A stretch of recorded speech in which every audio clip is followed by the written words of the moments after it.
자, 안녕하세요. 안녕하세요. 네, 공중보건 담당하고 있는 김희영입니다. 우리 공중보건 하면 어떤 생각 드세요? 쉽다. 그죠? 나 한번 해봤어. 그래서 예전에 어떤 분은 그렇게 얘기를 하시더라고요. 아, 공중보건 그냥 쉽게 하는 거 아니에요? 이렇게 들어오시다가 나중에 울면서 나가셨습니다. 왜? 양이 어마어마해서 방대한 분량이라고 보시면 돼요. 말 그대로 외울 게 무궁무진하다라고 생각하시면 돼요. 그래서 이거를 한꺼번에 외우면 된다, 안 된다? 안 된다. 그렇죠? 그럼 어떻게 해야 돼? 틈틈이 외워야 된다라는 생각을 하시면 돼요. 그래서 그 공중보건은 제가 맨날 얘기하는데, 예, 럭셔리한 공부 아닙니다. 동량 공부하라고 자꾸만 제가 설명을 드려요. 자, 동량 공부, 길거리 다니면서 공부를 하시라는 거죠. 길거리 다니면서 자꾸 암기를 반복하셔야 돼. 그러니까 뭐 예를 들어서 버스를 타면서 또는 전철을 타면서 계속해서 외웠던 거를 머릿속에 자꾸 되뇌이고 이렇게 되면 암기가 일상화가 됩니다.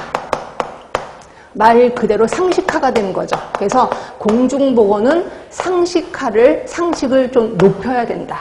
예, 그러고 나면 나중에 현장에 가서도 아무 꺼리낌 없이 내 알고 있는 내용이 술술술 나온다. 그래야 인생이 편해진다라고 생각하시면 돼요. 그래서 주로 암기에 포커스를 둬야 된다라고 보시면 돼.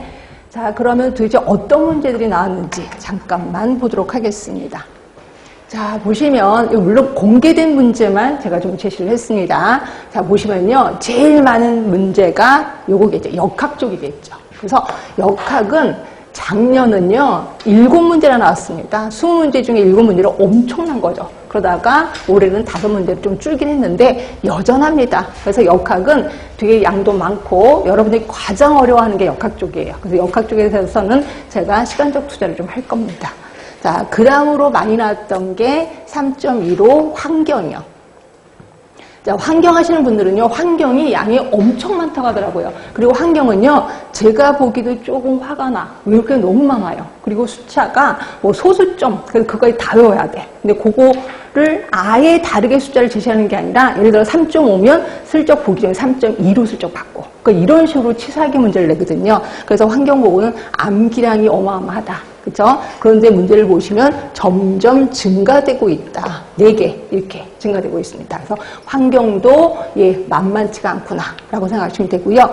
그 다음으로 많이 나오는 게 조금 비슷하긴 하지만 보건행정 쪽이요.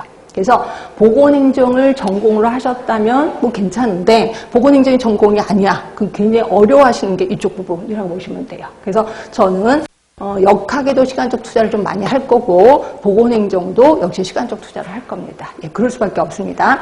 그 다음에 계속해서 하나씩 나와서 우리를 좀 골치 아프게 만드는 게 통계 부분이에요.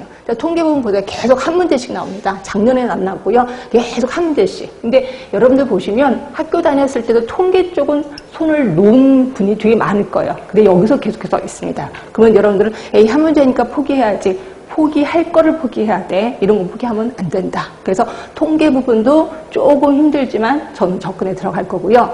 그 다음으로 계속해서 나오는 게 학교 보건, 보건교육.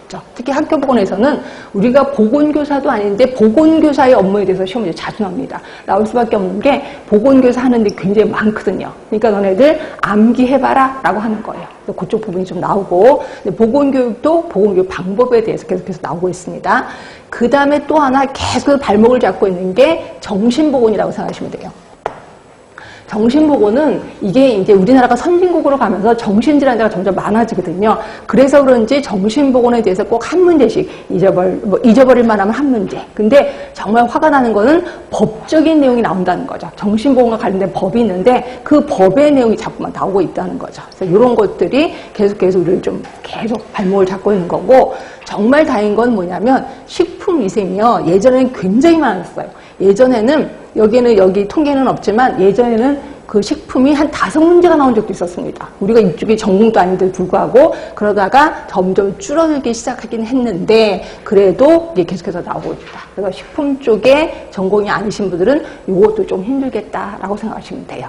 자, 그럼 어떤 문제들이 나왔는지 잠깐만 보도록 하겠습니다. 자, 일단 개념에 대해서는 자, 여기 색이 좀 다른 게 있으니까 이게 이제 요번에 나온 문제다라고 보시면 되고요. 특히 헬스 플랜 2030은 엄청 중요합니다. 이거는 처음부터 끝까지 모르는 게 없어야 된다라고 보시면 되고요. 이쪽 부분이 시험지가 좀 자주 나오는 편이고, 요거와 관련돼서 국민건강증진법이요. 이 증진법에 대해서 내용이 이게 좀 시험지에 나왔고, 얘도 워낙 자주 나오는 애입니다.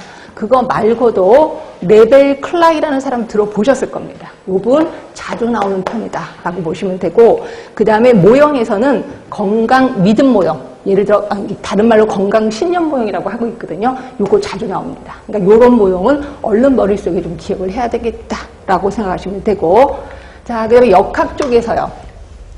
역시 노란색으로 된 게 이번에 나온 문제, 단면 조사 연구를 묻는 문제가 나왔고, 면역의 종류는 워낙 단골입니다. 이 중에서도 우리는 자연 수동 면역, 요거를 묻는 이제 질문이 나왔고, 그다음에 검역 감염병의 최대 격리 기간을 묻는 아주 쉬운 거예요. 암기 중에서도 초보 암기, 요거를 묻는 문제가 나왔고, 요거 말고도 대부분 나왔던 게 이제